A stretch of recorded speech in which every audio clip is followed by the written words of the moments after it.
mazara furu ke maguru ayiyo maduda kodala me edo kide fa mara de me edo kide kira mamadu de me edo kide suru ki muri de me edo kide mu'mini de unde me otinya singi se me Allah otinya singi se me kira dera ekise me kira mamadu de la ekise me kiri de no na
اهدنا صراط الصراط المستقيم آمين صراط الذين أنعمت عليهم آمين غير المغضوب عليهم ولا الضالين آمين يا ربي اللهم صل على سيدنا محمد آمين الفاتح لما أغلق آمين والخاتم لما سبق آمين ناصر الحق بالحق آمين والهادي إلى صراطك المستقيم آمين وعلى آله حق قدره ومقداره العظيم آمين يا ربي تماري بلي تمناي ولسا أسلمه أنتقل هير الله لك هولي هير الله آمين أمي فهمين على فهير الله لك وكانيه آمين مسرى تورم يجي عن الله لك جواناك آمين سانشاما لك إيرانا آمين إيرانا ديني إيرانا كنير آمين سامي نعمة جدا سريعون في آمين أنا جمعنا لك باسي آمين لك كيشي آمين أنا تبارك لمشوا لك سياكم اللفظ آمين أو تورم بلجل الله آمين نكرا هرمي آمين صلى الله عليه وسلم وسليم تماري أكو أسلمنا موي نعم بي أجي سوكادي من كنين كيا كين لا لا نعم سامو سانسلي آها والمسلي سلي نعم أكل سبنا آها أمي فرنيونا كنانا متركو نعم لو متر كريم كوبالي آها أمي مولي كل جامع وريجي كين سلي والسلي كل سبنا نعم إلهمو كان غنين مايا آها سيفلي بلو كان غنين مايا نعم أنو كان مابوي آها أنو كان كرام مابوي نعم ويا واجب يا وغيرك آها كافو وبنا متر فوستلي كل سبنا تو كين أما فرنوكا نعم سبو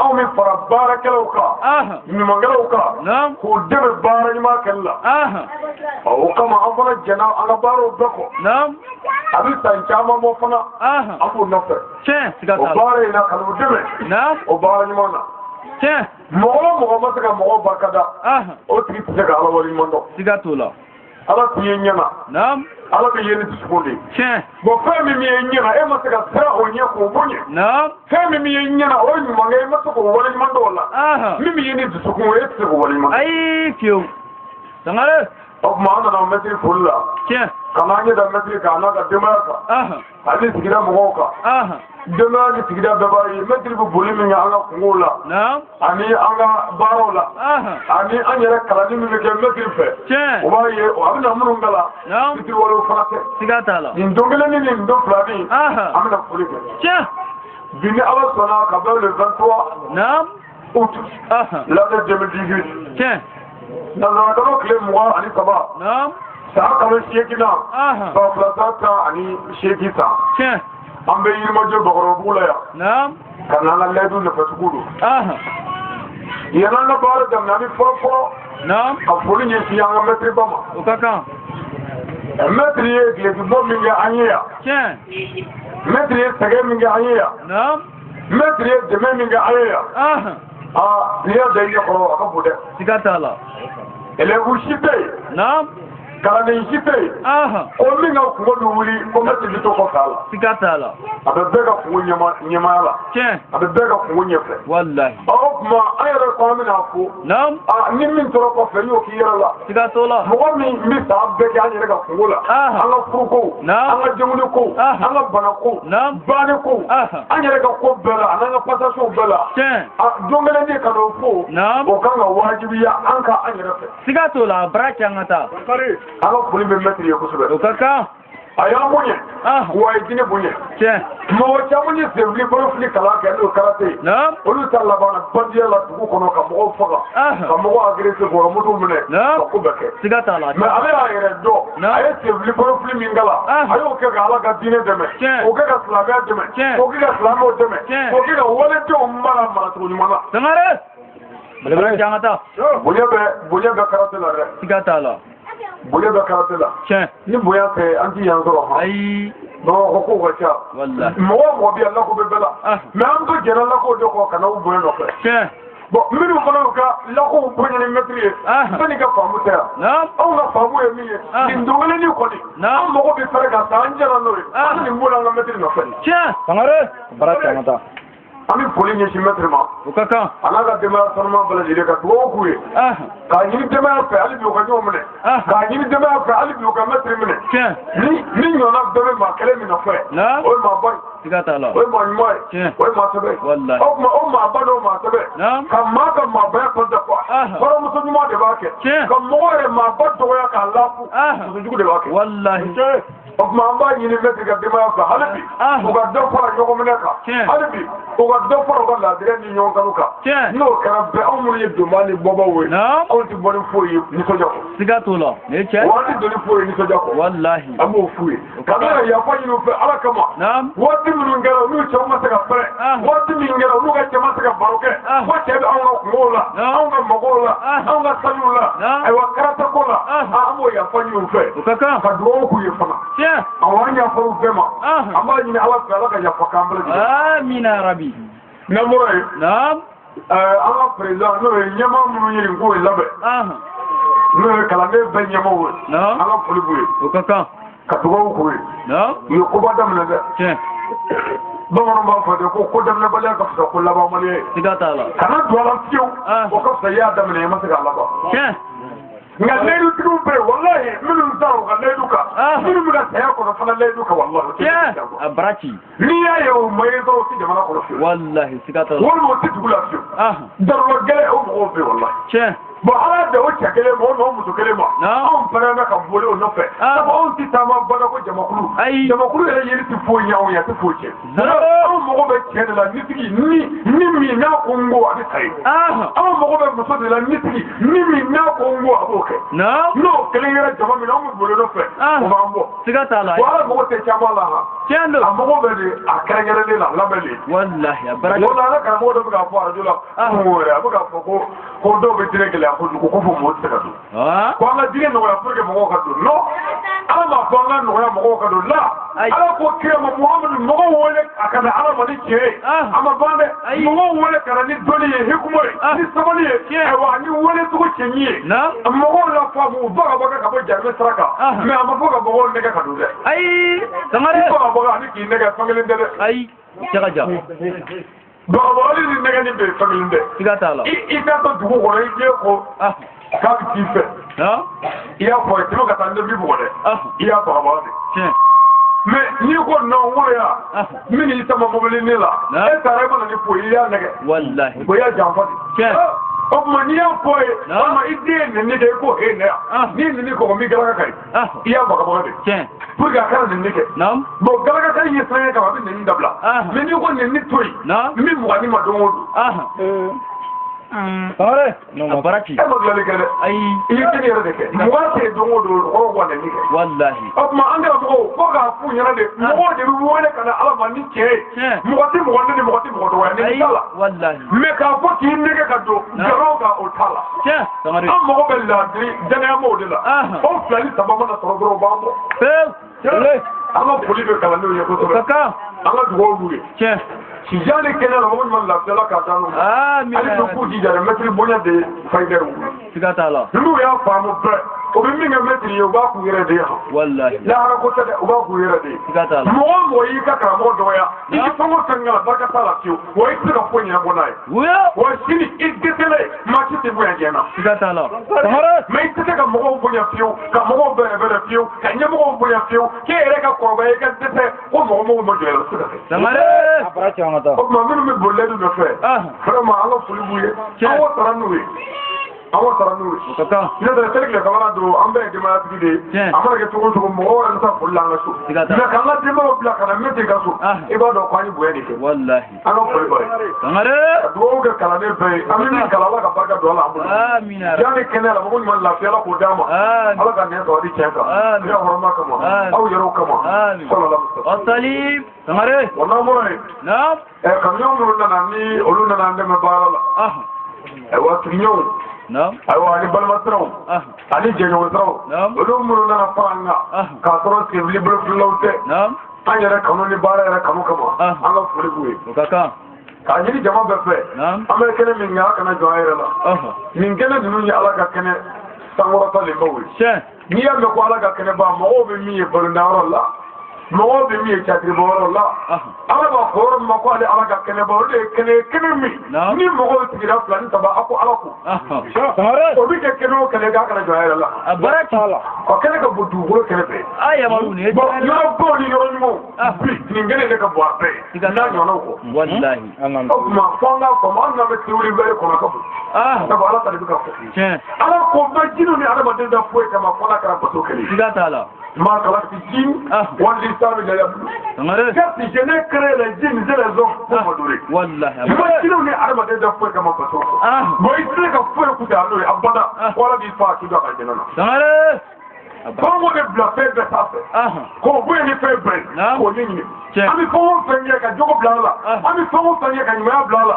أمي فهو فنيه كألاكو بلالا. لو كده على بيبارك دوسلا. تمام. ko mɔgɔ de kan ala ye kire tigɛ ni diinɛ min ye diinɛ in nana na kun foyi tɛ diinɛ na adamadenya ka se ka kɛ hɛrɛ la mɔgɔw kana ɲɔgɔn to an ka se ka balo hɛrɛ la nin ye setigi ye kana ka se bali fanda kan nin ye waritigi ye kana jama fanda la nin ye ayiwa bangebaa ye kana da sogo den kan den i tɛ nin bangebaa la ala ye kire ci min kɛ mɔgɔw di wallahi samara ɲamɔgɔ ma bara can ka taa ni mɔgɔw ɲinɛ n'o kɔ an bɛ fɛn o fɛn kɛ an tɛ nafa sɔrɔ a la siga t'o la pour que nin baara sabati da ayiwa ala de ye kire ci ka jogow di kira ma pour que jogo ninnu sabati ana ala ye kire ci ka bato di kira ma seli b'o la su b'o la jaga b'o la hiji b'o la ko n'an y'a kɛ a b'an jogo ɲɛ n'an y'a kɛ a bɛ na ni hinɛ ni makari ale y'a fɔ ye n'o tɛ mɔgɔ o mɔgɔ selila ka ɲɛ seli cogo ɲuman na mumini i tɛ se ka jɛni o ayi i tɛ se ka jɛni fiyewu siga t'a la mais fo mɔgɔ de k'a faamu mɔgɔ selila ani mumini ye fɛn kelen tɛ n'o tɛ ala ye seli di muminiw de ma a ko n'an y'a kɛ a b'an jogo ɲɛ ka bɔ jogojugu bɛɛ la kɔngɔ bɛɛ la haramu bɛɛ la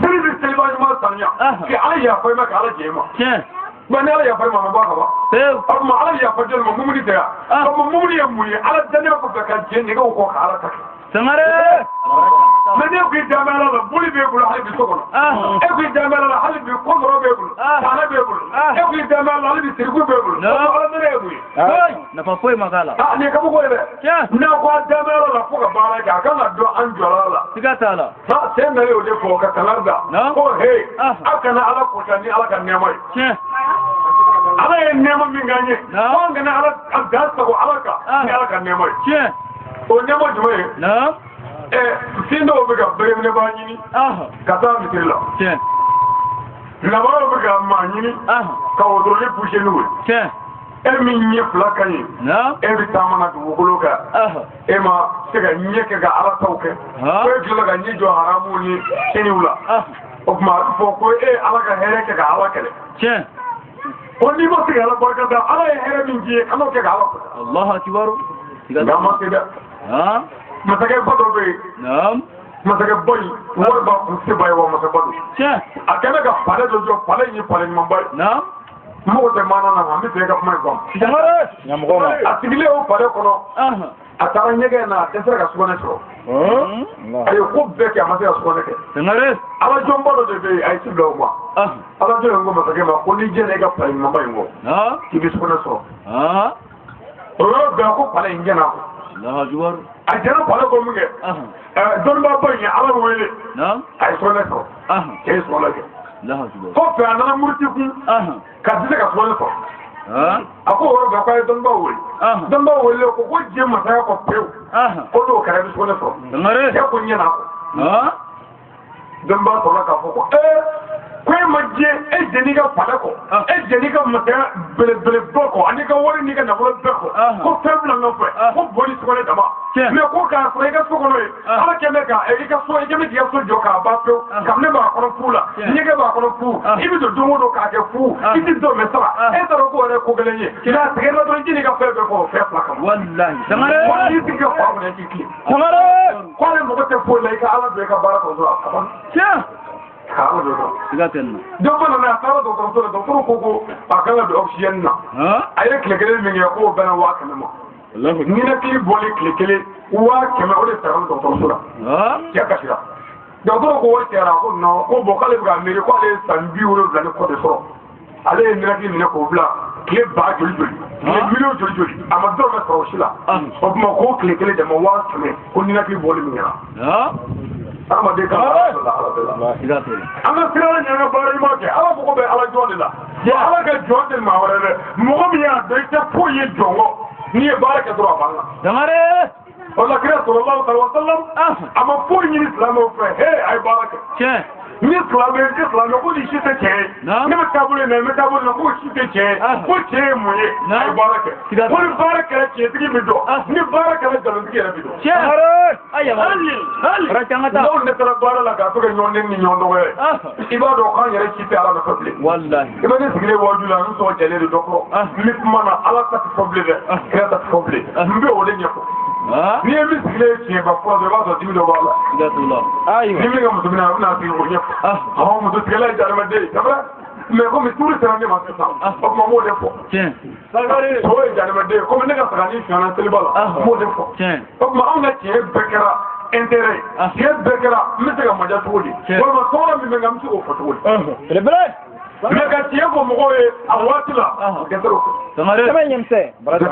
Wallahi. wala kira ko je ko na e don ba ni ka mo ba fa ma ka blona la kana ni ngable ko da mo ko di Allah. ko ya bola ko ndo fo le ni ngata se ba bi fa to Subhanallah. kama ero bi ko to abo ni do Allah.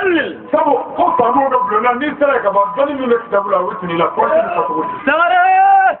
bon anga jamana foyi ma geleya jena ni na ta te Tiens. bon anga kala mo ga na ta o de ya to chere kala mo la Bele. ne ga no kala la harala ni digida me la harala ni digida me la haraka ni ko la rabbi au tado ni bi ga au dogo ya wa fla no fe ni bi ga au kala wa fla no fe ko ma au ni kala no ya ti mo go fa no fe bon ni ko ne kala mo ne kan ga gira aula jena ko no fe fu je mu to ko ni fu awor ko fu e ta ju ko fu ni ko ni yere na ko ga ne fle aba to bi ta ko da re Sangare. Bele. ko ka ta bo ga ya ma ka ta Tiens. mais on ga ni na ga ke tu mo na dro ba de ba do ni fu ga ba do ni ara ko ko ko na ya so ko bi fe dogla abu jeri wala maga ga ta maga ka furi ka jar ma ko Wallahi. yetu ko tew Ay o dine mo ko te fo la baraka wa ala ke tin barake wa ke be barake ni sara maga alkawala ani maga bar yoba nuna madne robawla ibado ko kire sabo baram ga kuma ko te duru de bona pour que mitru ka jo de be duru de fara pour que so ka jo ko mais on yo mitru so bi fula hali bi ka ke che ga de tru Allah akbar. Bele. amba ko no alumba bo to ka nga nyo ko nga nyo ko kama se gara nyo na se nyo ngan tuwe ya mto no bre chenala ko ga se gara sila kama nyo ngan ko gele do O ka gele. amara sila sila do ko ya ko manya farima ya ko manya farima me min kera do foranti ya ko ko ji Barachi. ne bre ya ko ne mto je mi ble mto bre sila o ele se yo de o na me ya ko yin ne be no ko ya fara me na ko ya da ga ko ya ko ma de mi ble mto bre ne de do Subhanallah. ibi bota mi be ati mi do Alati ba ku ku. Sangare.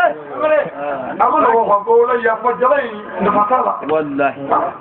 ya ko yimi edro o de la de ani araba de la kudo bi ke ere se ko tun dowe Sigatala. mo do bi se ko de bro ka fo mo ma ba ko bo to ni mu ya fo je mo ko me ka mo ko tun ni ala ke ka da ko mo ko tebi ka so ka lo ya fo do bro ko da ko ambale ata do fe ma ya fo ma de ay ya fo ma ko ka cha me ko ka cha minu ngara ko ko ko Aya mo dem me ko ko bi hawo ke bar ko bi Sigatala. Barachi. dem ni me ka du fo wallahi hangin du fi mutu wala de bu yere marabi ko na jina de yana ga fu na fu la dana mara daga ko jina Subhanallah. Lete matan vay. ni to ga manga ta amma ni al ni ko ti e kun dara ni ha ba e mana so e ni jina ga e ni ko jina Aya. bo ai ke a so amma jina ga abo ne ta ta fu a jiyo ya ka kuma be ka Allah akbar. ko da be ni abo Sigatullah. o du de wala du ko ta amma e ni joge de ti bo de ni a be ke de Aya. Aywa. idin yo de bi ga sa ni de kemi yara bi ka ko be ko ni ne wala de o ta jina bi Sigatala. Gadaga. ala ni kira aywa ani muso re o de ka tilo Tiens. mama ke kala fu ni be ta wallahi itamala e awa de bado Wallahi. ani muso no ta ita do billahi da ba ka so ko be sangare u bi yan te ba do bi so ko be mo Allah akbar. amala ko te jabana in keni ni je keni fo te lu Bele. no te mo ikse ka ta fo ni kama ka fo ka daga dudo o ka kila ga duchile ko be kila wasa so Sigatullah Sangare. sangare Aya maru.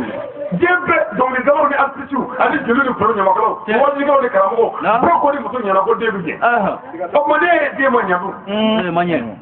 Sangare.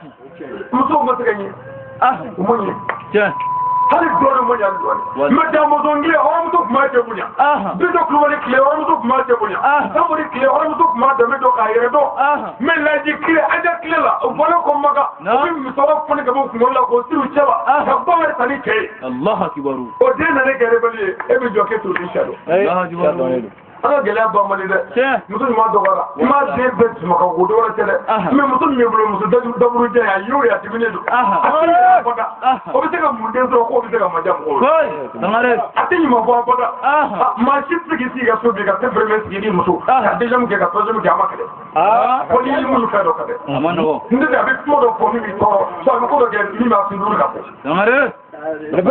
mɔgɔ ni lafiya yɔrɔ de ka so ye bon n'a fɔra min b'i ka so o tɛ ka se ka duman fɔ e ɲɛna fiyewu olu bolo musow bolo de ko cɛnimuso ye muso bannen o b'a la mɛ o t'a bannen yan kɛri muso ka hakɛ 10 kɔnɔntɔnna de ye cɛnimuso ye yan'o cɛ minnu tɛmɛna dun n'olu ka bon a ye sabu n'i y'a mɛn ko cɛnimuso ye o b'a sɔrɔ e ye dumuni kɛ o a b'a sɔrɔ a bɛ so dɔ kɔnɔ o a b'a sɔrɔ a tɛ sugu la a bɛ sugu kɔnɔ ye o o tuma olu de ka bon n'a ye fɔlɔ n k'olu y'a ɲɛbilaw ye olu ye baara minnu bɛ kɛ ka bɔ an ye mɛ n'i y'olu baaraw bɛɛ cɛ e ni ne tɛ duman fɔ duman tɛ fɔ ne ɲɛna ne tɛ tanu ka ɲa baara ɲumantigi na ne ko min y'o ti kɛ mɛ dɔrɔn ko an ka se ɲɔgɔn ma ten o ma n'an tɛ ɲɔgɔn ma ten n'an ye min sɔrɔ ten o fana ten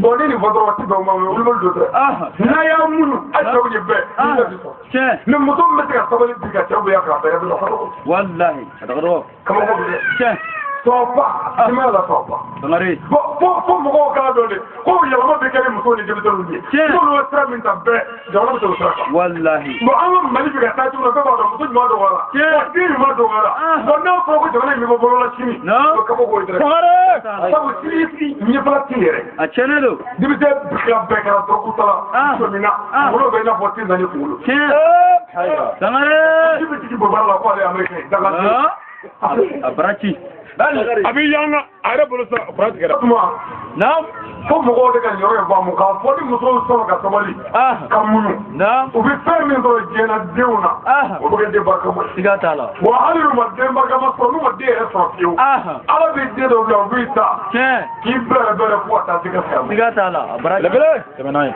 mɛ an fɛ yan bi a ma nɔgɔ dɛ mali yɛrɛ kɔnɔ bi n'i wulila furu nɔfɛ a bɛ gɛlɛya ka gɛlɛya fo ka kɛlɛ ko furu tɛ anw ye nin fɔ ye n ko jɛnɛya tɛ se ka kɛlɛ abada ko furu ka nɔgɔya kulli ala ko la takarabuti n'approche jamais l'adultère fɛn o fɛn b'a surunya jɛnɛya la ala ko haramu don siga t'o la o tuma ni jɛnɛya ye haramu ye mun kan ka kɛ sa an kan ka furu kɛ furu min kan ka kɛ sa o de kan ka nɔgɔya mɛ o ye ka gɛlɛ bi gɛlɛya da sabu muso bɛɛ kɛra furu ɲɛmaa ye siga t'o la ayiwa ne cɛw sigilen don bon muso baw k'anw fɛ yan muso ta tɛ kuma la cɛ tɛ Sangare cɛ t'o du kɔnɔ la muso ta tɛ kuma la cogo di u bɛ nin fɔ an ye k'a ko bɛ nɔgɔya da la k'a nɛgɛ ka don i selen yɛrɛ i kun ne ji la ka fɔ k'a sɔrɔ i kunkoloni ye u bɛ sɔrɔ k'i nu sɔn tigi ka don Allahu akibaru u bɛ fɛn b'i laada la kabako don Sangare anw ye furu dɔ caman sisan mali dugu dɔ la bilahi suma walahi ko 79,000 o furunafolo ye ayiwa a ma ɲɛ kosɛbɛ yɛrɛ a ma ban dɛ ko ɲɔbɔra saba bakɔrɔni ntaba ani bamuso damadama ko ani sɛ ko bɛɛ k'u ka nɔgɔya cɛ yɛrɛ ko ka nɔgɔya woro b'a la dɛ Allah woro 200 dɔrɔmɛ 3 ba ko woro du sani sabu bamuso kelen mɛ dugu dɔw y'an ka kuma la mɛ walahi mali dugu dɔw bɛ yen olu bɛ tɔnsigi kɛ k'u ka bɛn a kan muso ka dugu muso bɛɛ n'u b'a fɔ 15,000 ko ma nɔgɔya sabu ni furu nɔgɔya jɛnɛya bɛ ban tew mɛ a ka gɛlɛn siga t'o la n'i ye kelen furu ɛ muso bɛ kɔrɔba n'i bolo ba ka sɔrɔ ka muso d'i ma k'e y'a ka muso bɛɛ furu 400 ka taa 400 a bɛɛ nka o bɛna gaba tigɛ ha o kɛ o 400 waati k'o waati n'an ka bi k'o 400 n'an ka bi miliyɔn bɛɛ ka kan an sɔnna mɛ k'e y'a furu minnu siri tamaro den kelen tamaro fana yɛlɛla wa ayi o b'a nɔ na Sangare o yɛlɛla tamaro parce que tamaro dɔrɔmɛ n'i kun ye dɔrɔmɛ ko fɔlɔ i bɛ tamaro den 5 sɔrɔ anw yɛrɛ kɛlɛ la yan mɛ sisan den kelen dɔrɔmɛ 1 o tuma a bɛ cogo di k'e ye furu dɔw siri bagi la bagi yɛlɛla wa o tuma o k'a lajɛ ka furu nɔgɔya ayiwa muso dɔw yɛrɛ furu muso dɔw bɛ cɛ fɛ cɛ dɔ muso fɛ den fa ko k'a furu ɲamani kuna mun da sa da ko ko a cikin ah ne ya ta da wani mu na ko ce mata biyo sangare to mata ko asawa saka ke bolo ah mari la ko punta ni bala tele bi ga ba mi ko la ko mu mi do ko ya ko mu ah da yusu mu mi tengale ai mutaka sangare muso ay taw punye nya ko mi tega ga fona ko ga ko muso ni ma muso min ga muso be muso bi mi kuli tega ko fitini kira ko sallallahu alaihi wasallam muso je na so bo ga dama ko na so flem dalla keme ko ma keme sula na biri ma ko ni ko chema ko ni ndabo ni je do me fara ka ni ndabo ko ko fe la hara do mo tagi chema Allahu akbar sangare bele aw ti le dia o ni ga no mu mo de ga o ka chabi de ko ndawo foni cɛ ni ma bɔ an t'a bɔ dɛ n'a ye nin nɔrɔ i b'o jaabi di mɛ n'a bɛ ɲininka a ye kɛmɛ d'e ma nasɔngɔ ye e ko nin t'a bɔ a ye duuru min fara a kan lahara jɔ de b'o segin cɛ ma siga t'a la a y'a bila fana a tɛ se ka min kɛ sangare a ye tɔgɔ di a ye kuli cɛ ka sɔrɔ fitinin mɛ muso ma se ka kunu o o de y'a to musow bɛ ka mɔbilibatigi ninnu filɛ tiɲɛ ka diɲɛ muso ŋanaw filɛ tiɲɛ o la silamɛ sariya ko muso kana bɔ kɛnɛ ma dɔwɛrɛ tɛ o ni muso bɔra an tɛ se k'u mara wallahi muso bɛ fɛn ɲuman ye dɔrɔn muso kɔni de minɛ ten tiɲɛ mais cɛ bɛ fɛn dɔ ye ka kunya yɛrɛ mɛ muso t'o kɛ dɛ hali muso ye muso wɛrɛ parler a bɛ ɲɛgo nɔfɛ tiɲɛ siga t'o la mais cɛ min bɛ cɛ parler ka ɲɛgo nɔfɛ fo ka taa ɲɔgɔn ɲini n'i y'o cɛ o cɛ la muso ka fisa ye wallahi siga t'a la ko n'i yɛrɛ ye kɔni o la kira sallallahu alaihi wa sallam muso dɔ tun bɛ taa baro la a ka musow fɛ yen nka ba dɔn tiɲɛ muso in pari bɛ parli fili ba la muso in ne ko kira muso ma dɔn ko ala k'a fɔ a cɛ ka ɲɔgɔn ɲininka ayiwa kira ka musow de bɛnna ka sa ko ni Muhammadu nana bɛn b'a fɔ a ka ɲɔgɔn kagada ma ayiwa u bɛna kɔnbilo kan ko mɔgɔ si kana kuma kira fɛ kira bɔra dugu kana n'a taara muso min fɛ b'a fɔ ko nana ko kuma tɛ yen karisa muso min filɛ dugu quartier dɔ in na ye o ka kun ɲɔgɔnna f'i k'o bila la kira bɛ bɔ du kɔnɔ a bɛ taa du wɛrɛ kɔnɔ a ka du wɛrɛ kɔnɔ o muso wɛrɛ bɛ tila k'o fɔ muso tan de kɔ o dɔrɔn muso tan de kelen a bɛɛ ye nin kuma kelen fɔ kira ko ne ye kuma in fɔ yàrá wọn fɛ a muso de bɛ sote dɛ. tiɲɛ. ala ka kira Muhammadu de sotera ka du bila pewu musow de. sangare. ka so bila pewu. n'aw ko nagabaya fɔli. n ta bɛ filɛ a taara kun.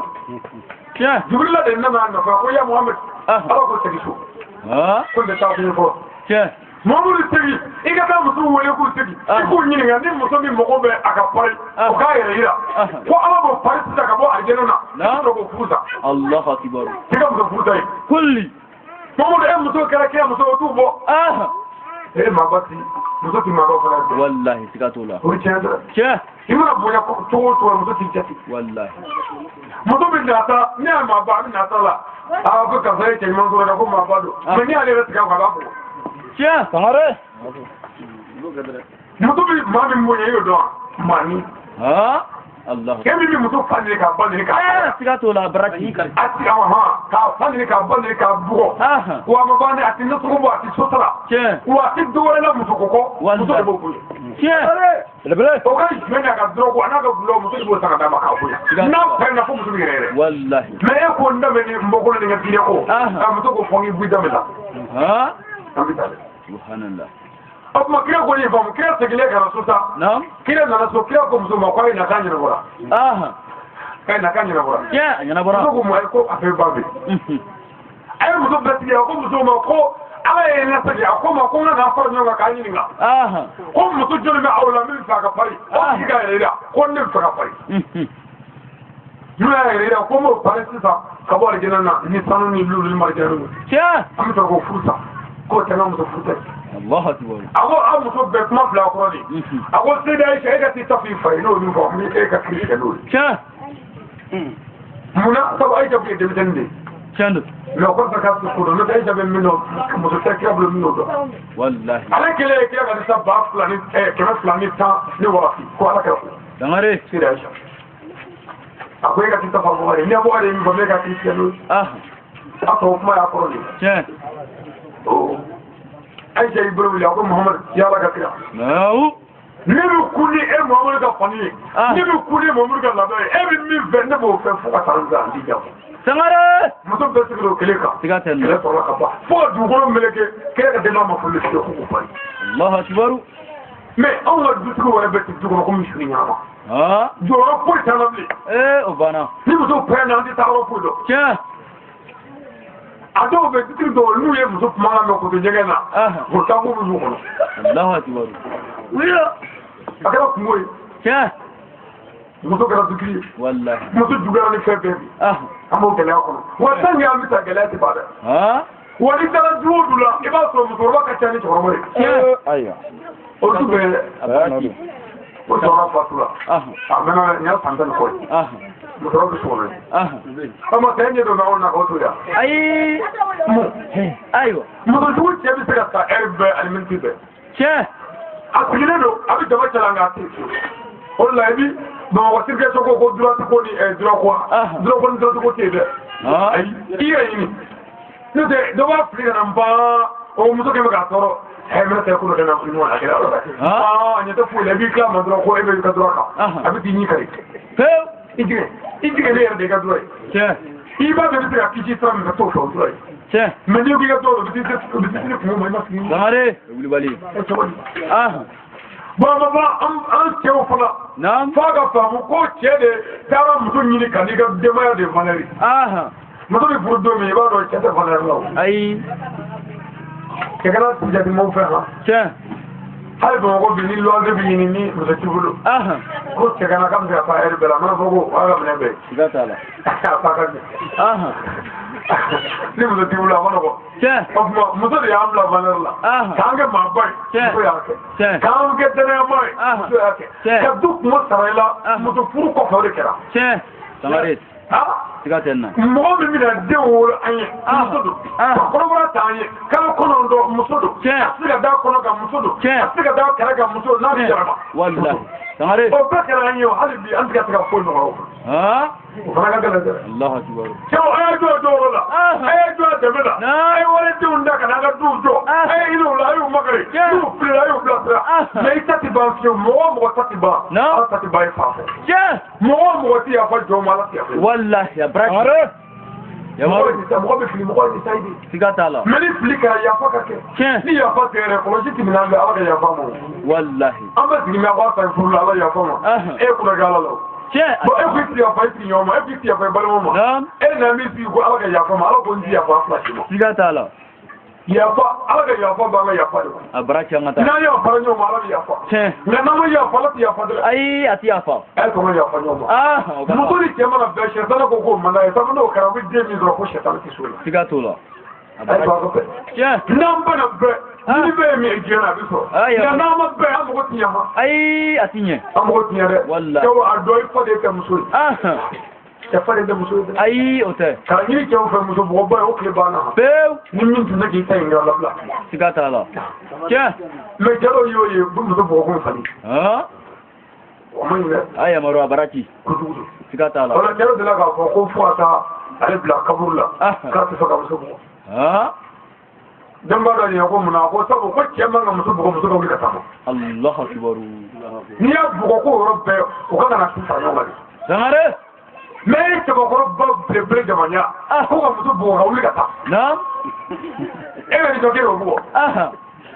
k'i yɛrɛ dɔgɔ de Sangare n y'ale ka faamu donc an bɛ min fɔ dɔrɔn muso bugɔba in tɛ laye bilen tiɲɛ min bɛ yen dɔrɔn n'i ye min ta n'i y'a ye k'a fɔ sɔrɔ pa k'a bila su bɛɛ cogo ɲuman na kana fɔ sira bɛ yen sira tɛ yen dɛ i bɛ taa n'o ye e taara nɔfɛ ka na bɔn k'a fɔ muso ka taa cɛ man ka muso jɛ ko muso ka taa o sariya si la i taara nɔfɛ n'a bɛ tɛmɛ ta bila siga t'a la mɛ n'a bɛ taa n'a yɛrɛ ye sa o y'a ko ye tiɲɛ n'o tɛ kelen yɛrɛ ye muso dɔw furu si ka tila ka furu sa ala tilala ka ko he Mamadu taa ta Allahu akbar siga t'o la a ye muso furu ka tila ka muso in furu sa furu salen kɔfɛ Jibirila nana ko he ala ko Mamadu taa muso in furu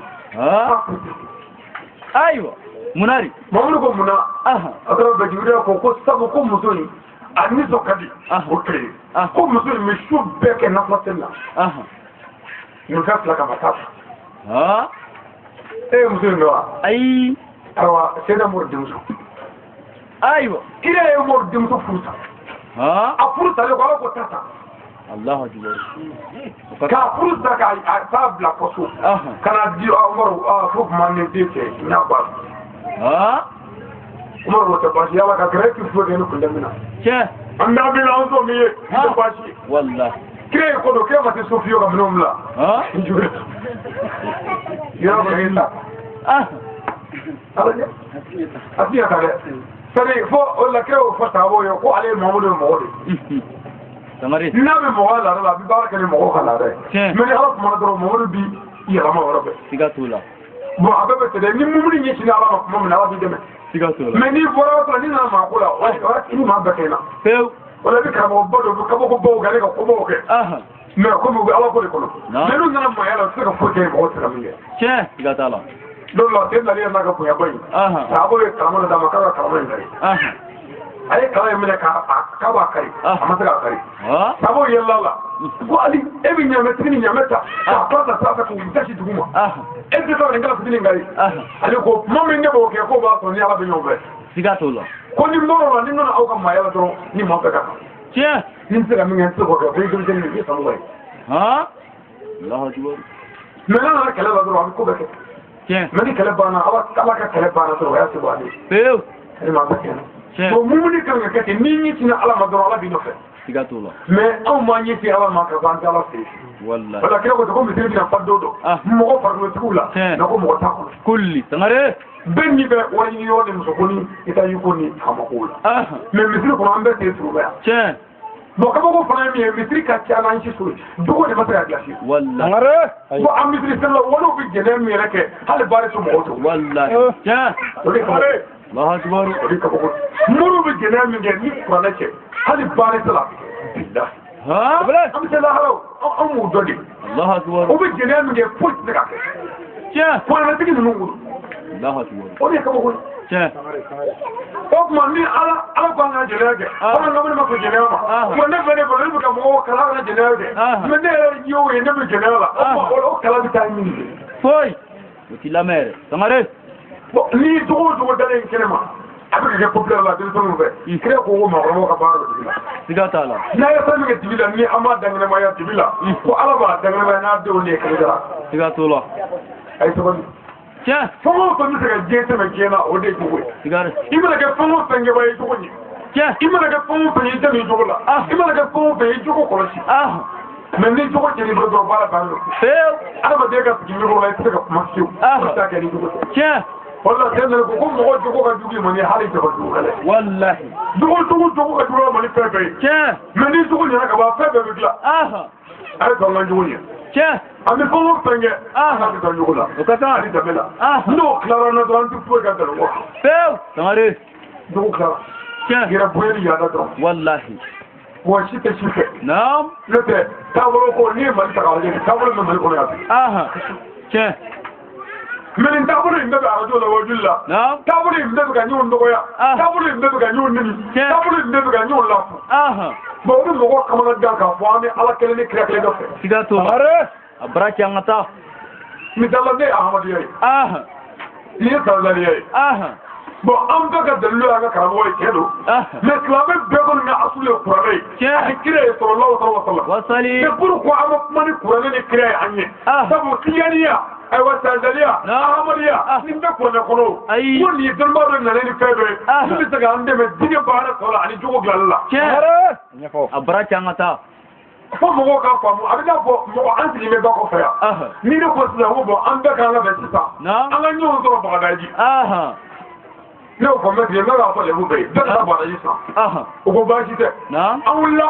E ye sira minɛ e ye Musabugu pont 3e pont. E y'o sira minɛ. Mɛtiri fila min ye Babilenkɔrɔni sira minɛ. A bɛɛ ka taa Bagadaji de koyi. Siga t'a la dɛ. Mɛtiri ba yɛrɛ taara fɔ Kɔnkɔrɔni fɛ. Diri ko ale bɛ taa ayiwa 2e pont fɛ. Ayiwa o dama o côté Bafin n ko ale b'i nɔni ji la ka taa k'ale tɛ taa pont fɛ. Dɔ ko ale bɛ panji kunna k'a bɛ taa. Dɔ ko ale bɛ kurun ta. An mago bɛ mun na Bagadaji sɔrɔ tɛ wa. Siga t'a la. Pewu.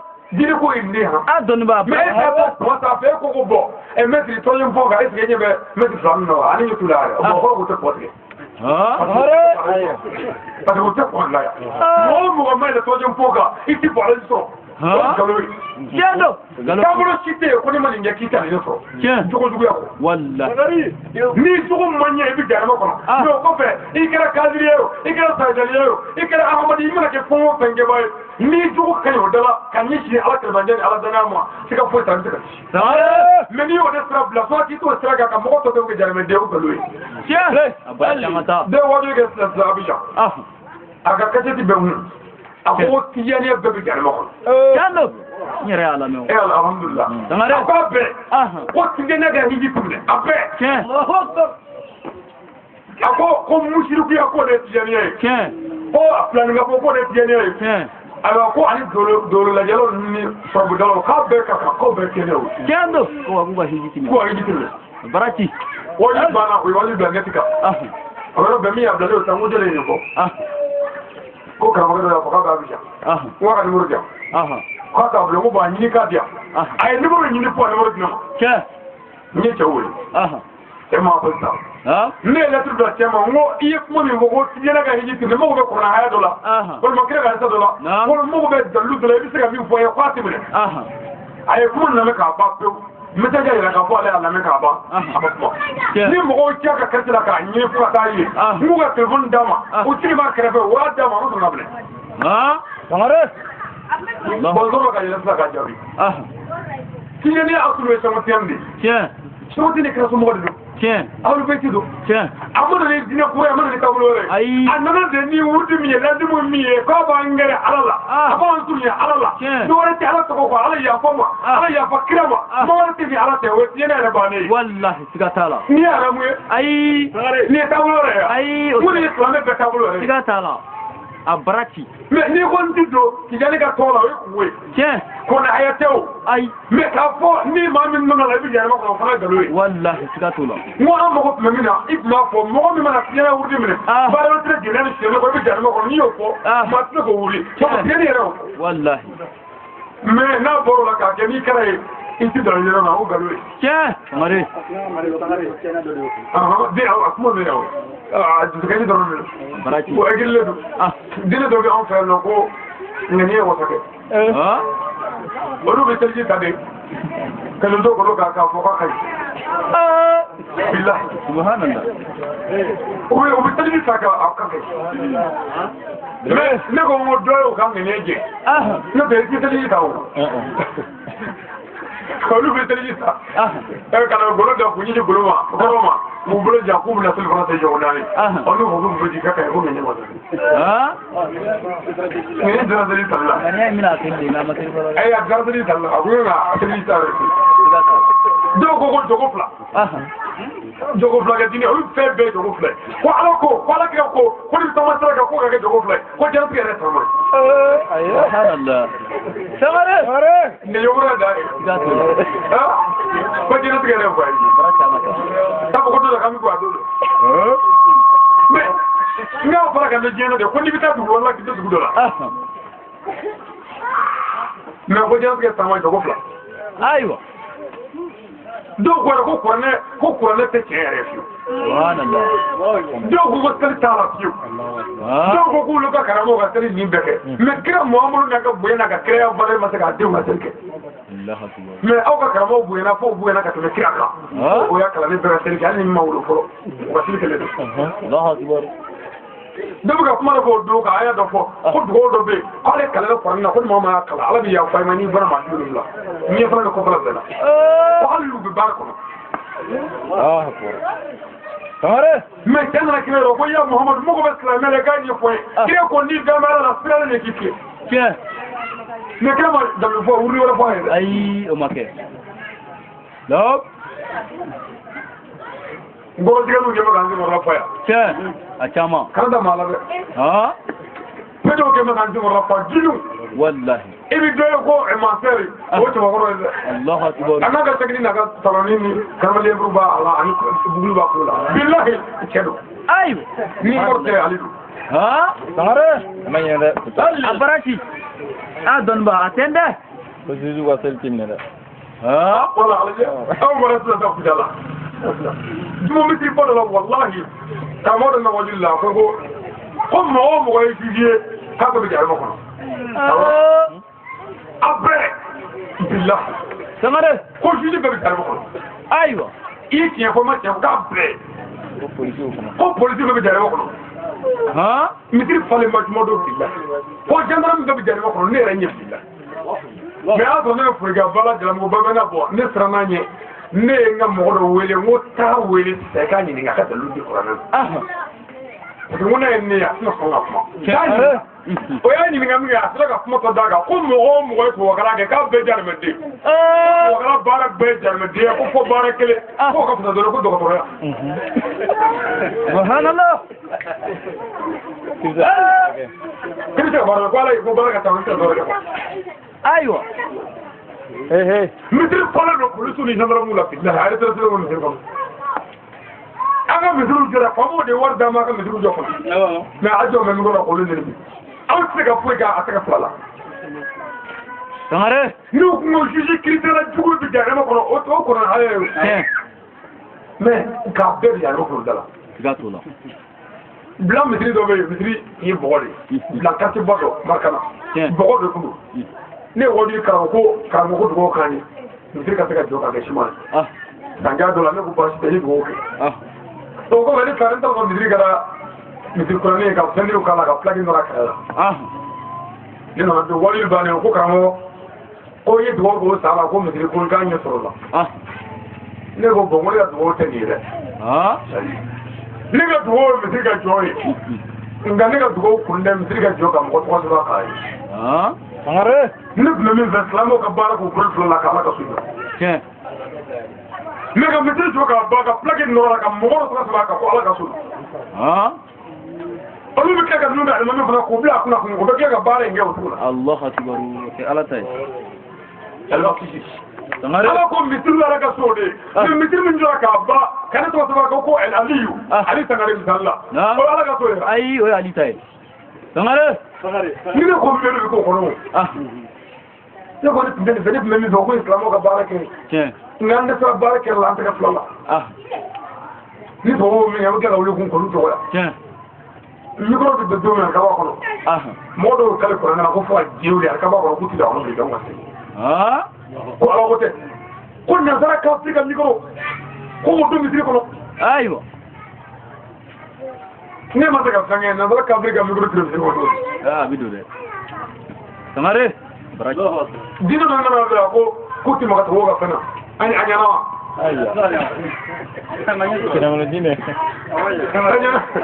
Sangare. ko hali sara bilen k'u ti yɛlɛ o kan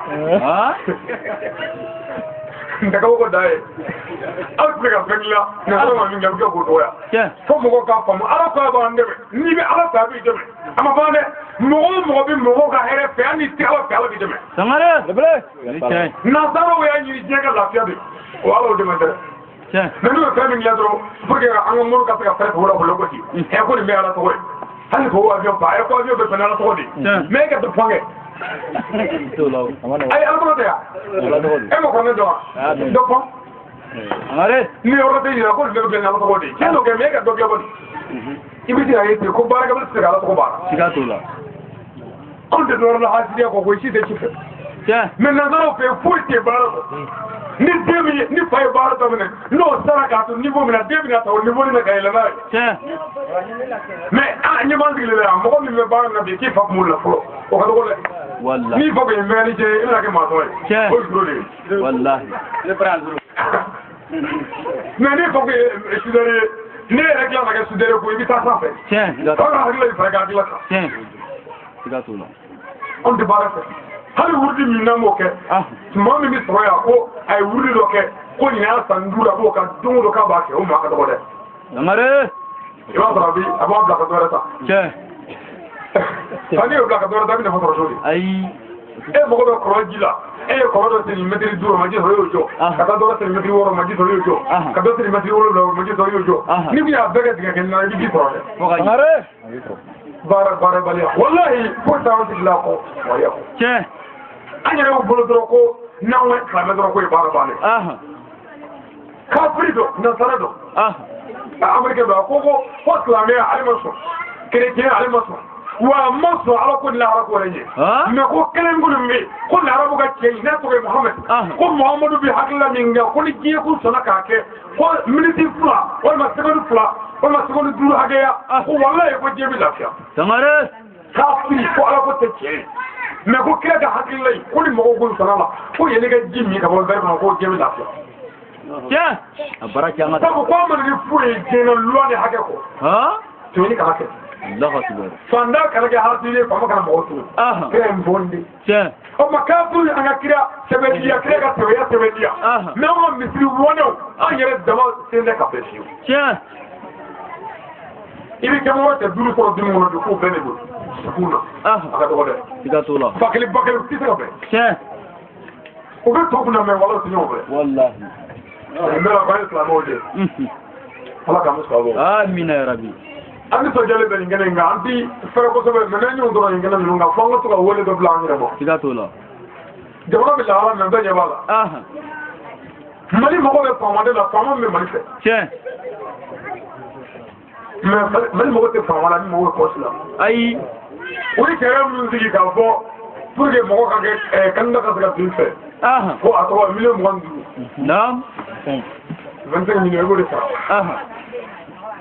abo yo la bero ka fa ka ise ga mu tiens ni wa kan gara kanda do bare naam o ko joma bi kin warbi pew Tangare jamana seblama bebi kanida do ni jogoy tiens Amerique ou fait début wuti ou ye maire do ka candidat rejeté sabu ko maire ndemu to e kenya Allah akbar pour la vérité kafru jamana tiens mais o ga la ni jamana naam mo do bi no kono ko mo do plaki ga ala da do bo tiens Tangare élection na billah ay do ye kabi an wolo la amad ko kibaru me tiens warde unna ala do ba ke maire e dugudo la plagi mi ka dole ko le yele amolo do ko barsai ana ma yekun ko ga amolo do moyi ana yekun ko ga sadri siya be yira la amu boro Tangare yadi ga ni kanda do ko jamana ko na faga ko e dona e donye jamana baraka ko la ko tiga tola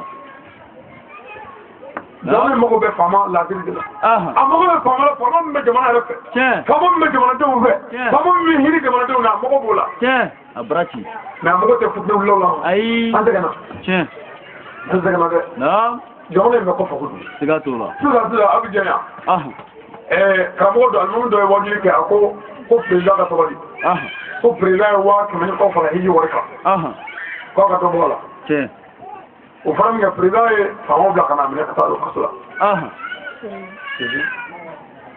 atale ka to la clé duru ala ala tun nan bela anta la halado ala men kutu mais dugu la fana abija dugu la almu do fana kutuba ke ga wodi do ke ko vraiment ka fuma ni ko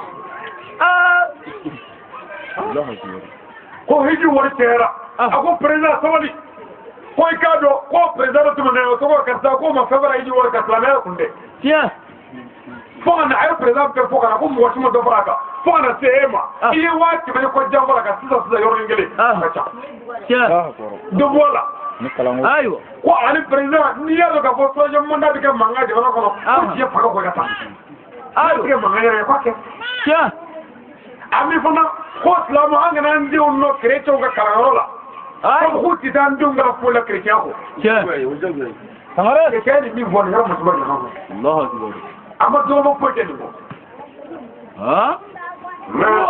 ne ni ke kuma na telefon na ko no ko ka ko do na ko wallahi ko po man to kan ka so ko kamo e ko mi fo Allah akbar ko ne mo na ko wali ni ga ga to ni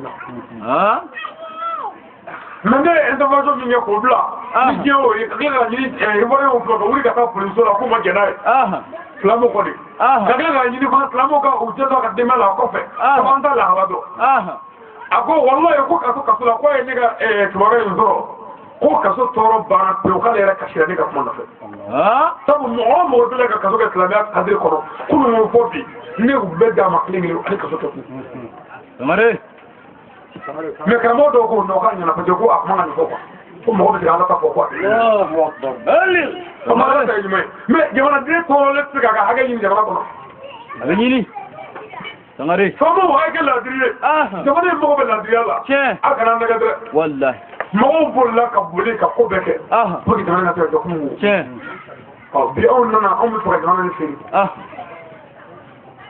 mɔgɔ dɔw bɛ yen walahi bilahi n'olu sigira Mali président kunna fo ka t'u wuli i t'a mɛn nord la ko k'a la siga t'a la Sangare e bɛ kɔrɔ la o tigi de ye rebelle ye tiɲɛ a bɛ wari d'u ma dɔrɔn a y'a da de fɔlɔ n'i ka waati banni na o dɔrɔn de don koyi tiɲɛ président min bɔra anw na sisan ni nɔma o président de ye Yadi Agali bila ka taa Makaw n y'a sɛbɛnna ɲɛ de a ko a bɛ kɛlɛ wuli a ko non sabali fɔlɔ taa Maka min y'i bila Arabi Saoudite n'o ye Mali ambassade ɲɛmaaya la ambassadeur yɛrɛ ye Maka ye o tuma ni n ka fanga banna n bɛna jamana ci mais o taalen yanni dɔnni ka fanga ka ban Yadi de ma se ka to yen parce que Maka y'o wele ka président wele ko a ka n'a ka mɔgɔ nɔfɛ ko sitani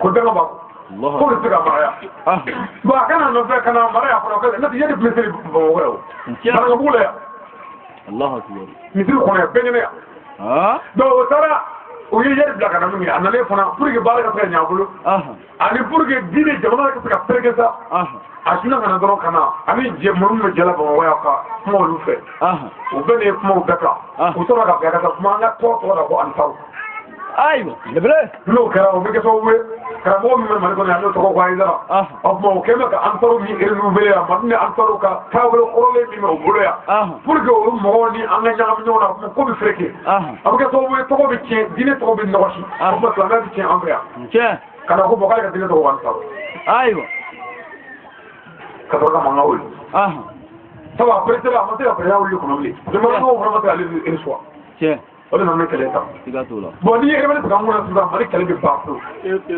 f'an ka fɔ ka wuli mais n'o wulila k'o kɛlɛ don dɛ ani n'i ye zonba tigɛ an kunna jɔnni bɛ jɔ Sangare zonba nin fɛn fila kɔni n'an ye nin ta jamana bɛ batu jamana ka kuli nka n'a wulila kɔni mankan b'a kɔfɛ dɛ Sangare n'o tɛ aw ni Ala cɛ faama dɔ ka mɔgɔ dɔ sera k'o bila ka jamana dɔnbagaw neni ka jamana karamɔgɔw neni ka jamanadenw dɔgɔya k'u dɔgɔya ka diɲɛ kan bɛɛ d'an kan o tigi kana sigi Mali faamaya cɛli kan Ala sɔrɔ ka kɛ ayi Ala man ka kɛ Ala k'an bɛ sɔrɔ a bolo amin a waati min tun b'an bolo o banna dɛ an bɛ dugawu kɛ ɲɔgɔn ye si diya ni kɛnɛ la mɔgɔ ɲuman lafiya la ka d'an bɛɛ lajɛlen ma Ala k'an sago k'an ye an ka karamɔgɔ minnu ye an ka foli b'u ye ka ɲɛna an ka seko bi yan ka n'an ka wasasu fila bi yan olu kɔni Ala y'u sɔn bonya ni karama si bɛɛ la février bolofili mɛtiri don kuranɛ mɛtiriw fana don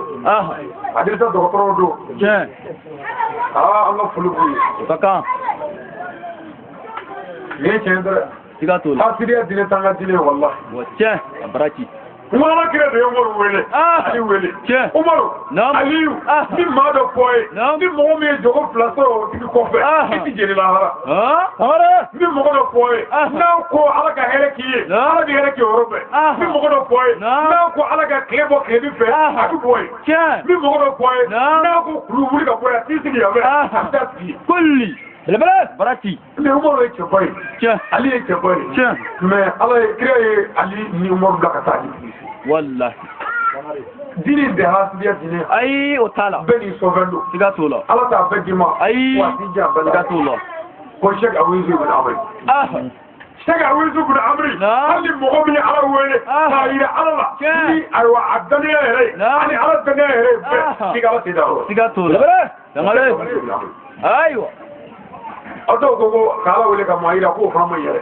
ayiwa mais Umaru dun ko Ala ka makan ko sɔn ji la ni kira binna kɛ a ba ti bonya ye o bila fawzu wala jati la fana kira ko to ka ayiwa a tɔgɔ Fatumata bin Asad fudu e nali ba kira ko Ala ɲa ɲini fɛ ka hinɛ muso in na ni Mamadu kama ani kira minnu dɛmɛ ni Mamadu ye Ala k'olu kama ka hinɛ muso in na kamana bɛ yɛrɛ siga t'a la Kulibali don a bara kamana bɛ yɛrɛ diɲɛ yɛrɛ n ko diɲɛ dɔrɔn kamana la siga t'o la dɛ Ala ko nous avons établi la terre les ceux qui sont entre eux à cause du prophète Mohammed Sangare diɲɛ ni lahara dala kira de kama a yamaru a bara ci diɲɛ fɛn bɛɛ kama siga t'o la Ala k'an do kama na amina ya rabbi Ala k'an do kama na amina an y'a ɲini Ala fɛ se bɛ Ala min ye fanga bɛ Ala min na Ala k'an mɔgɔw ɲɛ amina an ka karamɔgɔ ninnu ya rabbi o n'an jɛra Ala kama diɲɛ na cogo min na Ala k'an bɛɛ fara ɲɔgɔn kan lahara alijinɛ na amina ya rabbi dɔnni minnu b'an na Ala k'u barika Ala k'u jigi amina ya rabbi vraiment an b'u fo kosɛbɛ o ka kan an b'u fo mɔgɔ jɔlenw de don siga t'o la ni mɔgɔ jɔlen yira dɔrɔn i b'a dɔn tiɲɛ cɛbakɔrɔ bi dɔn a mankan na ala sen bi dɔn siga t'o la cɛbakɔrɔ sen la den nali ta to jinɛkɔrɔ la ale sen n ko mɔgɔw de kisi o de sa tiɲɛ ala se dan sen nɔ kan wulibali don fɛn tɛ ala wallahi n'i y'o jɛ jinɛw b'i faa dɛ tiɲɛ olu tɛ dɔw kan dɛ o kɛra masi ma a jan quoi wallahi o ye tiɲɛ dɛ Sangare n ma jɛni ɲɛmaaya ye naam n tɛ deli la dɛ siga t'o la n bɛɛ bi jɛni ɲɛmaaya ye tiɲɛ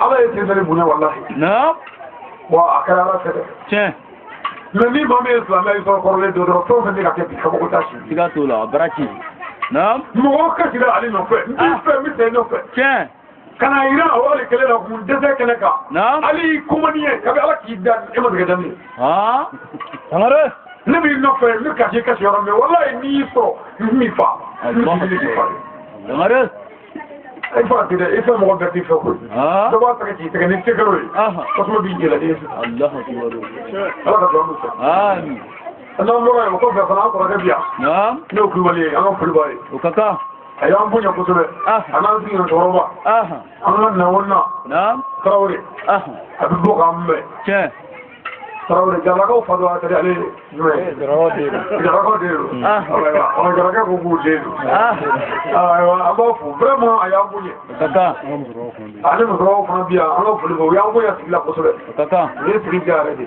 tiɲɛ an ka foli b'u ye o kɔfɛ fana ayiwa an ka kumakɛlaw bi yan naam n'o ye balo ye ani an ka mabɔkɛ naam n'o ye jajɛba ye an ka foli b'u ye kosɛbɛ ani o terikɛ n'o ye gafu ye o ka kan vraiment an nisɔn ka di n'u ye tiɲɛ jeliw bɛ yen jeliw bɛ yen jeliw bɛ yen jeliw bɛ yen tiɲɛ nin bɛɛ ye jeli dɔ ye siga t'o la jeli salen bɛ yen tiɲɛ a satɔ bɛ yen tiɲɛ a tolilen bɛ yen tiɲɛ a sigarabaatɔ bɛ yen tiɲɛ a banabaatɔ bɛ yen tiɲɛ a kɛnɛma bɛ yen tiɲɛ Sangare a bara ci an ka taa a tɛ dɛ kelen kelen awɔ jeli salen man ɲi dɛ ni jeli sara n'a sugudila dɔrɔn i bɛ sa wallahi n'i kɛra menuisier ye n'a sugudila dɔrɔn i ka menuisier bɛ ban siga t'o la n'i kɛra dɔgɔtɔrɔ ye i ka dɔgɔtɔrɔ bɛ ban tiɲɛ n'i kɛra wajilikɛla ye kitabu bɛɛ b'u kunkolo la Sangare a bara ci sabu min b'i nɔfɛ o salen tiɲɛ Isufu bɔra yan a taara n ka so a ko karamɔgɔ ne fɛ ka kɛ nɔfɛ wajilikɛla la ne ko e ye cɛ n ko jeliw tɛ saya fɛ k'i ta yɔrɔ n bɛ sa ye n ko ayiwa o tɛ baasi n y'a mɛn ni wajili caman kɛ n b'a wele a ye wele ka ne lajɛ ko n t'a wele n ko an bɛ ne wele an ka wajibi ka ca kojugu an tɛ se ka na wele a bɛɛ la tiɲɛ a y'a ba k'a gan ne ko dati ka wele dɔ la n ko bila dugula bɛ yen n ko n ta bila ayiwa an bɛ taa dugu min na misiri tɛ yen n'i b'i seli i b'i dogo de kɔmɔ ani kɔ dɔrɔn ne sa ale sun wele tiɲɛ siga t'a la n b'i fa n bɛ kotigi haraka foyi tɛ o bɔ i la b'an ka taa yen tiɲɛ mɛ n'a bɛ na n'i b'a fɔ a ye a k'a fɔ a muso ye k'a tɛ segin tiɲɛ n'a seginna o don n'a ma segin a banna an ye dɔw bolo da ne ye ci fɔ cɛ 23 ɲɛna a b'o caman kuma la don sera an y'an se dɔ k'an bolo cɛ 13 de sɔrɔ Allahu akbar cɛ 10 walahi o ma ye tununa karamɔgɔ min b'a la a bɛ maa wele ma o bila o ma sɔn tiɲɛ ala o sali ne ko yɔrɔ jumɛn de fɔlɔ ye bɛlɛdugu n y'a fɔ inshallah ala k'a ye inshallah o y'a baali yɛrɛ koyi Sangare mais i k'a dɔn sɔgɔmada joona fɛ Isufu Balo a nana an ye mobili ta an taara sira la n'an sera poste min ni gendarmerie min na a bɛ kɛ kɛnɛ kan ye tiɲɛ olu kɔni bɛ kow jateminɛ ni sɔrɔkɛ b'a fɔ ko kuma ko papier ko n ka dogo tu n bɛ taa poste la ɲɛna bɛ taa fɔ fɛn o fɛn n'i b'a kɛ a kɛ sariya kɔnɔ jamana sariya sɛbɛn minnu b'an kun ne b'olu bɔ ka to tabali kan fɛngɛ commandant ye walima maire ɲɛ walima a tɔgɔ polisiw ni gendarmew ni sɔrɔsiw ni gardiw ye siraw la n'u y'a lajɛ u b'a fɔ kuma ye nin mɔgɔ min ɛ ko tuma jamana ta tɛ de k'o don k'a ye taa an ma fɛn sɔrɔ pɔsi si la u m'an ɲɔyɔrɔ si mais pɔsi kelen bɛ yen Bamakɔ don na an segintɔ ne ye papier bɔ ko karamɔgɔ sabali ala kama i ka taa ko sɔrɔkɛ b'a ɲɛdɔn koko mana ta ka bodo jalal be polisu no ke me ke me dama are ko ko dama ko wa ke mo so fele ka ma ko no ta ne ko mi ta bai aya ni ka ta sebe la no ka ka ya ta ban ko aban ko ta wa ni Tangare ko ne ta ji fo mu le ko ko so ga de ko boss la ke bro pure do ne ko ya ni ko ni fana ni ko so ma ni ko أما عندنا عندنا كبيسوس دول إلما شا إيه ده بالو ما هو واجب بيعمل والله عندنا ما هو الله شنو واجب بيه شا زور عندنا منهم لكن غورة كنا جديد لا كفولك إن البليان ما تيجي طالك والله يا كرا ما بيجي شا أنا لا تفو يا لا تفو كلا بدو مو بامشي فما أنا شوف لك أطيع أو أنا ما مثل عنده فوق عنده مو فوق أما هذا من أنا كبر فوق أني ما تي الله نترك أدفع هذا Tangare أدفع يا ماشي هم نقول يشوف لا شيء ماما سافيو أو كم كاتب فولا بلوكو شا أنا يشوف لا شيء ماما سافيو شو تبغى نقول نيو دفعنا نونا كتير واتن سبعة تقول جو كاميرا لا كاميرا جولا شا كولا كلينجلي هو عم يفهم مثل جو تقولي أقول تقولي شا Tangare نقول أكمل دوما wani cewa ce ba tike kudu de شا we kuma ta dogo kamo ke misiri jo ambi sa inde misiri jo iko tu manjara lai abbe le ta شا ko misiri jo gata Allah to watan ta mu ba ka ta شا no bo wali ga jama pega kuma haglam me misiri ko jor mi kanga anya rajo dogo ko ngajo wo dogo musu fla bla kana kana ru mi na kuma kana ka ni ko la شا ko misiri jo no bo misiri jo ko am saga bi bo to anga warko pofusita anyo le le ko bo woni ndaka le mo bani bo waduru du ma masido bo ko so do le mi waduru ji o ro be gina ki taka le kale to lenga me dawo do gina kale wa woro di do ko le waduru di wa mo ko wa ko do shukra ya ko ba pla tola do yo bargo la lokal bargo dama fota bara ba mi ji tola jeru mi taka le kamin barake mo bonni ala sona tinye ba ma mata bi Ina se me ba mama to no biyo. Tiga tola. Au nani ma so ni ka go bo malla to ya. Ata. Porque akuma no go to. An ni ko ni mi ho ko ni ko ya. Ni ma joga ba.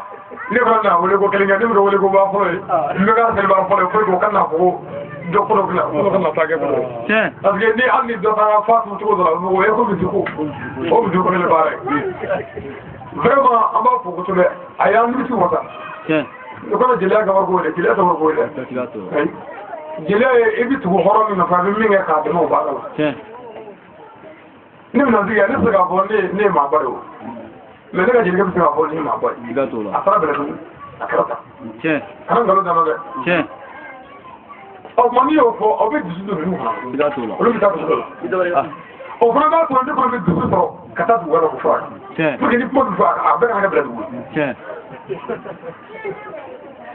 mais ne te dora wajhi da ko to ka asda me te dara Allah do kana nani jago da Allah do kana nani e dole ko ga no te ai ne dara ko mana ta ne sara ai ni me du me yala la to le fot na ka tiga tola o mo no mo do ya foi ari te ga ko flor de o mo no mo foi ano bo Tangare ai o boro ko saga ne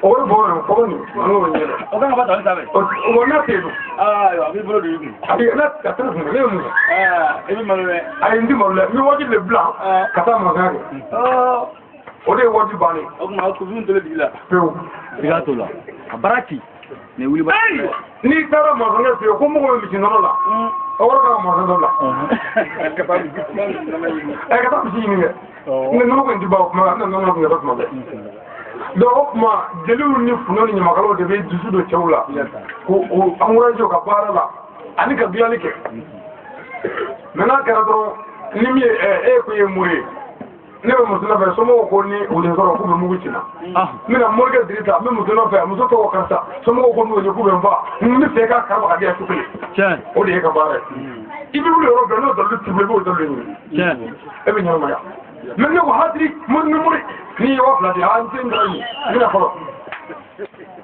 mɔgɔ ka se ka muso sɔrɔ dɛ ayi ala kɛ o tuma an ka funɛ ninnu n'an ka ɲamakala ninnu vraiment u ɲɛnamayara an bɛ sɔn jara n'u ye jajɛba yɛrɛ kuma bɛɛ a bɛ taa an ka dugu lajɛ la a kɛlen bɛ k'an ka dugu fana minɛ kosɛbɛ arajo si t'anw fɛ yen min bɛ taa reçoit fu la ngɔnɔkɔnɔ kɔni a bɛ dusu to cɛw la a taara an fɛ yen ko aa karamɔgɔ an nana fɔra i kan ka n'i dɛmɛ diɲɛ dɛmɛ la i ta yɔrɔ an bɛ sa ye ko navigation tɛ ye dɛrɛ n ko n y'a mɛn yɔrɔ n y'a f'i ɲɛna o tuma n y'a fɔ n ka mɔgɔ bɛɛ o cogo kelen la n'i y'a sigilen jajɛba ale de ko karamɔgɔ ani i ta yɔrɔ diɲɛ nɔfɛ min ka ɲi sabu anw mago bɛ diinɛ yɛrɛ de fɔbaa yɛrɛ la an mago bɛ tiɲɛ yɛrɛ de fɔbaa la n'an ka kuma tɛmɛna baraki o kuma a fɔbaa sɔrɔla wa a jelikɛ sɔrɔla a ko y'a kɛnɛw de ye ale kɛnɛ sɔrɔ dɔrɔn an b'a fɔ sɛbɛnbɔ tɛ yen dɛ an ka foli b'o ye an balaka minnu bɛ gɔkɛ la an t'u fo parce que u ma fɛn kɛ fɔlɔ u mɛnna dala ye dɛ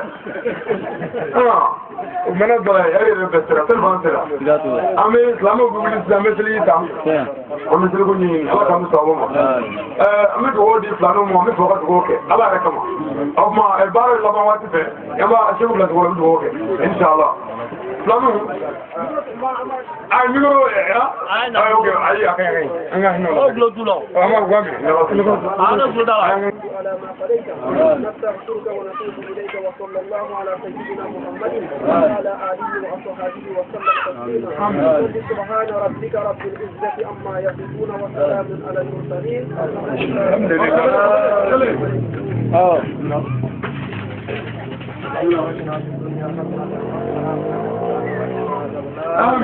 ربنا لا تزغ قلوبنا بعد إذ هديتنا وهب لنا من لدنك رحمة